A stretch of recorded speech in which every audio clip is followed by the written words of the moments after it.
Honestly, every time I walk into a hotel room, it feels like I put my bag down and 5 minutes later, it looks like I've let a rabid honey badger go off in the room. It's a state, and I've been in here 5 minutes, and I'm not sure how it's got to this point already, but it has. Hello everybody, welcome back to another vlog. I hope you are very, very well. My name is Kenny, and first and foremost, thank you so much to everybody who watched my first vlog here on YouTube in 3.5 years. There's a few new faces here, so if you are watching this, then hello again. It's lovely for you to be a part of this tiny little community we've got going, and I'm very excited to make more content. Now, before we launch into anything, there's a few points we need to address here. The past few weeks have been just so busy and sociable that I've not had a great diet. I've been drinking a lot and it is starting to show in my skin, which is a little bit worrying. Like, I've got a little spot up here.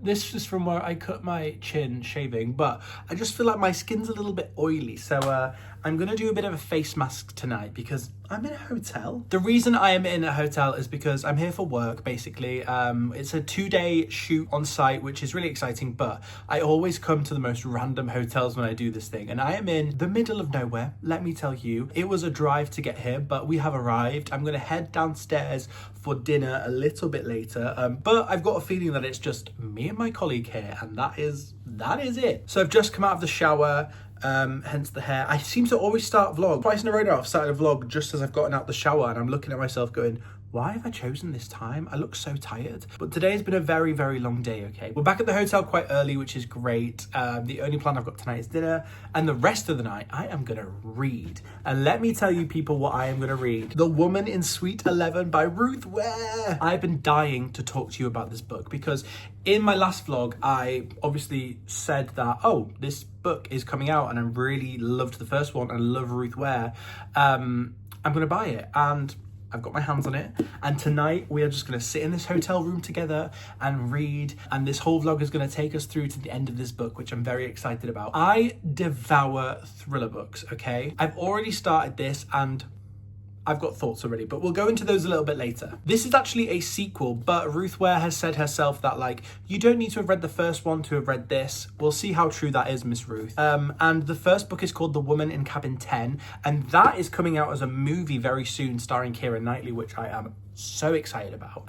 But I won't spoil this one, obviously, but let me tell you the premise of book 1. So book 1 follows a character called Lo Blackwood, and she is invited onto a cruise as a luxury travel journalist, which is what she does as her career. Now, on the first night of this cruise, she needs to borrow a beauty product, so she just goes onto the next door neighbor's cabin and gives it a knock, and a girl comes out and gives her the mascara that she needs. Anyway, later on, she wakes up in the middle of the night and she hears a splash, and she looks out and she can see someone being thrown into the sea. That is pretty much all I'm going to tell you because it is a twisty, turny tale. And this book again follows Miss Lo Blackwood as she's trying to get back into her career. But this time she is invited to an amazing hotel overlooking Lake Geneva. This is by far my most anticipated thriller book of the year. However, I have catabasis coming in, 2 days, 48 hours at this point. So I need to read this book and I need to read this book fast. So I think a good excuse is this kind of like work trip where I've got quite a bit of time in this hotel room tonight. And yeah, we're going to get as much read as we possibly can. Other than that, I've got about 45 minutes to get myself ready,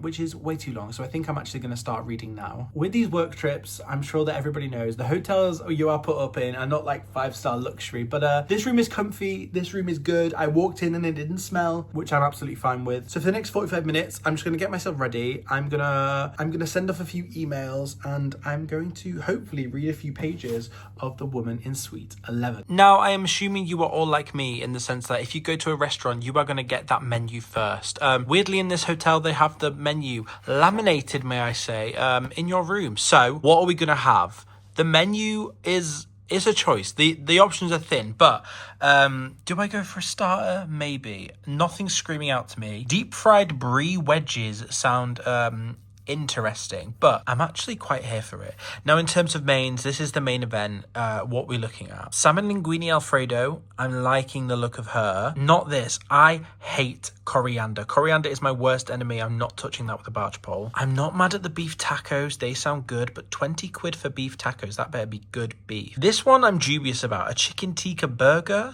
What? What? I could maybe do a little beef boona, but I am definitely thinking the salmon linguine Alfredo. There are desserts on the back as well. What are we looking at? Oh, I've not looked at these yet, by the way. Lemon tart is always a good shout. Brownie trio. What?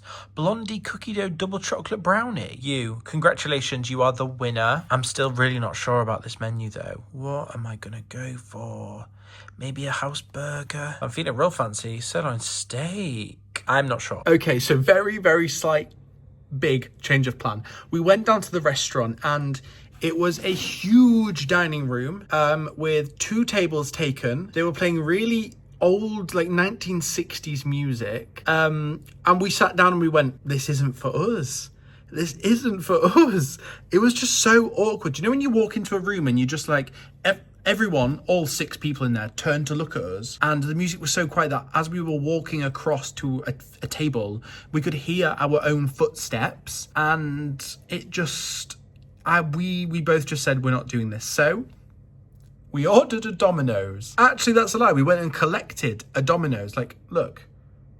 Good evening. You join me a little bit later after I've eaten my dinner and read a good chunk of The Woman in Suite 11. I am fully aware this vlog is not as polished as I would like it to be. I forgot my tripod, the lighting in here is terrible, the background's not that pretty, but we move, okay? We move. I need to tell you about this book. First of all, Ruth Ware, this is for you. Everybody else can click off.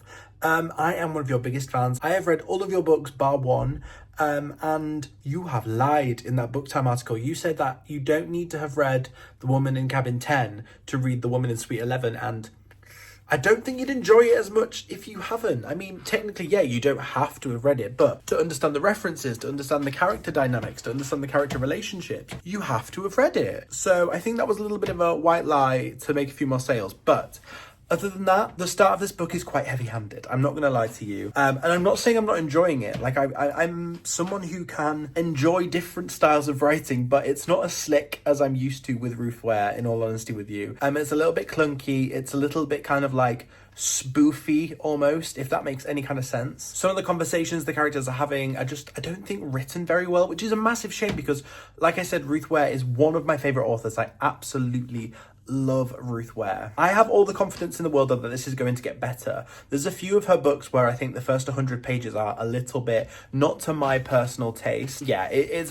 a little bit heavy-handed for me, but that does not mean I'm not enjoying it. And I'm absolutely going to crack on with a little bit more reading now. So the goal is now to maybe have a little bath, read in the bath, and then go to sleep, essentially. I'm quite tired. I need to do my face mask still, so hopefully this goes down tomorrow because part of my job is being on camera. So tomorrow on the shoot day, I've got to be on camera and I need to wash my hair, sort my hair out, and see if I can make this dull down a little bit before tomorrow. Good evening. Yes, it's evening already. I'm home. Today went really well. The shoot went so well. Whew. I've literally just walked in the door, so please excuse me. My skin is still acting up just a little bit, but I feel a little bit fresher faced today after I did my deep pore face mask last night. So yes, I am home. Today went really well. I'm very happy, but I'm glad to be home. Shoot days are long, especially when you've got 2 shoot days in succession and you're in a hotel and you're away from home. Like, I'm a homebody, like, get me home. But I am very happy to be home. Now, I left you last night on me feeling like the first 100-ish pages of The Woman in Suite 11 being a little bit dubious. I'm in. I'm sold. Ruth Ware has got me back. I still stand by the fact that those first 100 pages are not the greatest she's ever written. It felt clunky, and I still stand by the fact that you need to have read the first book in order to enjoy this one. But the intrigue and the mystery has built. We have our plot, and it is a good one. I'm very excited to see how it all kind of unravels. But something very exciting arrived whilst I was away. Let me go grab it 1 second. Look who's here!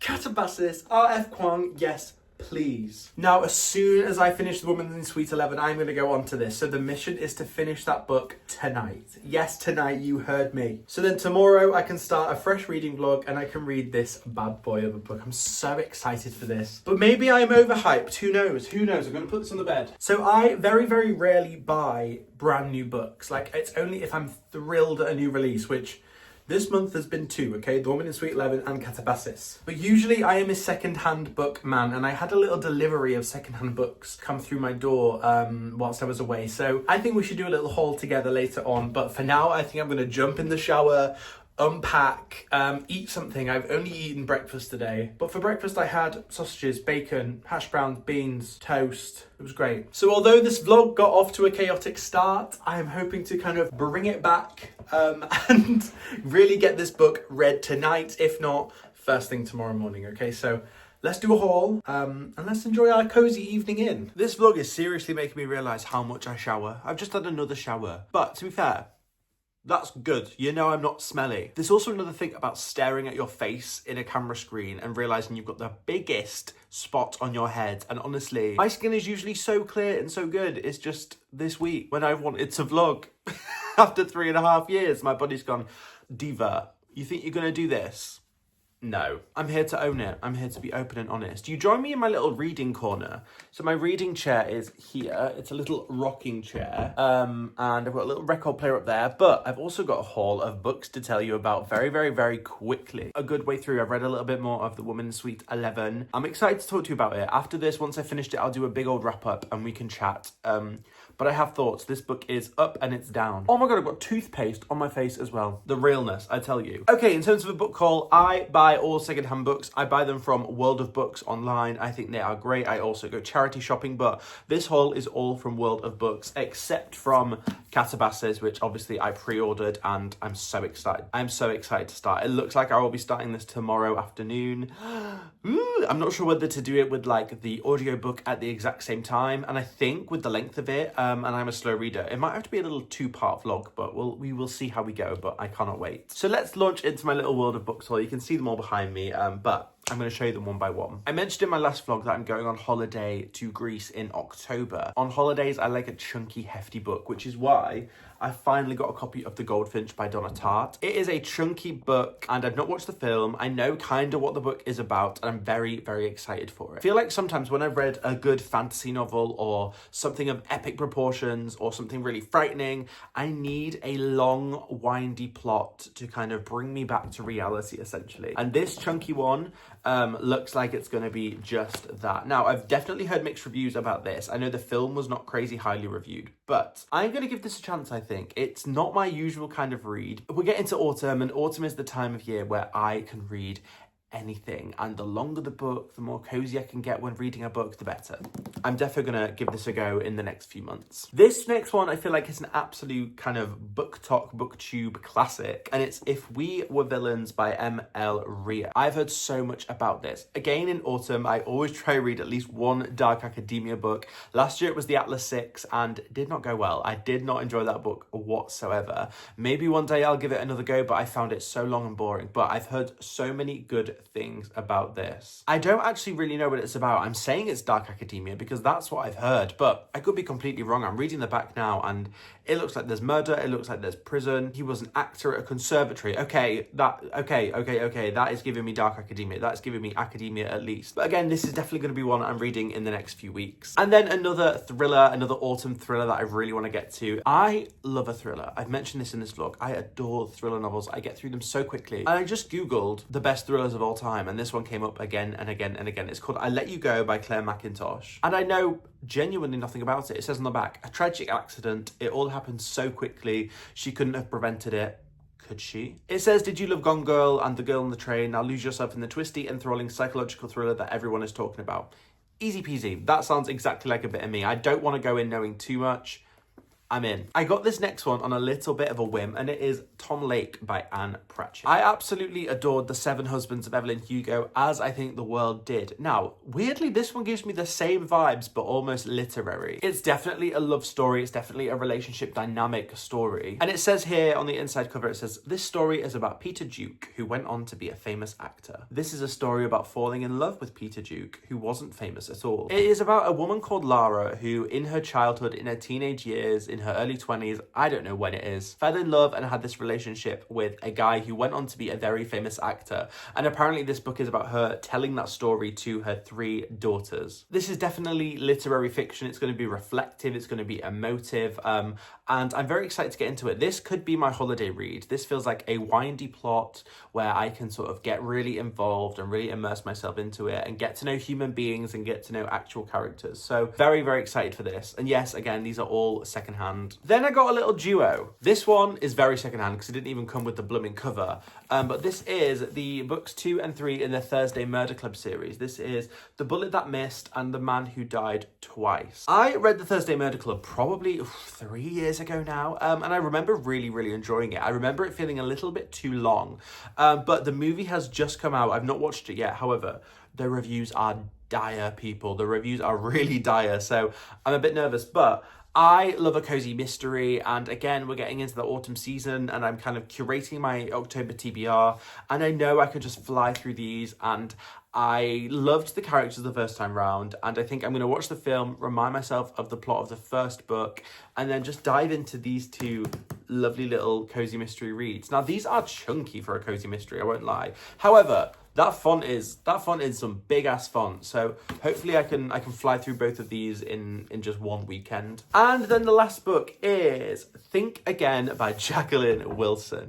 Now the reason I picked this up is because Jacqueline Wilson and Danny Harmer, who played Tracy Beaker, if you're American, you might not understand what the hell I'm saying. Hang on, let me rewind slightly. Okay, so Jacqueline Wilson is one of the most, if not the most famous children's author in the UK, especially of my generation. I'm 26 and I grew up with Jacqueline Wilson's books. And I definitely think that girls in their mid-20s who are now getting back into reading because of BookTok and because of Sarah J. Maas. So this is actually very clever marketing, to be honest with you, but they will remember Jacqueline Wilson books being their first kind of reads. They were turned into massive TV shows, the most famous of all being Tracy Beaker. And the actress who played Tracy Beaker as a child now is on TikTok, and she's talking about her life experiences. She's called Danny Harmer. And Jacqueline Wilson brought out this book last year called Think Again, and it's meant to be her adult debut. So I was like, oh, okay. I read some descriptions online, and it was like, this is Jacqueline Wilson at her finest. Like, she is back, and she is writing for adults now. Her stories were always very gritty, even for kids. So I was so excited when it was like, oh, okay, we're going to get a Jacqueline Wilson book, but it's going to be for adults, so it's going to be even grittier. And I got it, and then the first thing of the inside cover says, whatever happened to beloved Girls series characters Ellie, Magda, and Nadine? I didn't read the Girls series. I didn't read the Girls series. So I'm going to do some research on how necessary it is to actually have read that first series, because I don't see myself going back and reading. I think it's like a 4 or 5 book series aimed at kids that I'm sure was iconic for some people at the time, but I just didn't get around to it. So I'm going to see how necessary that is. And if not, I'll definitely gift this to a friend or someone, because yeah, I don't see myself putting in that level of effort. Nice. I'm going to make myself a nice coffee now, do my skincare, and we'll chat a little bit later.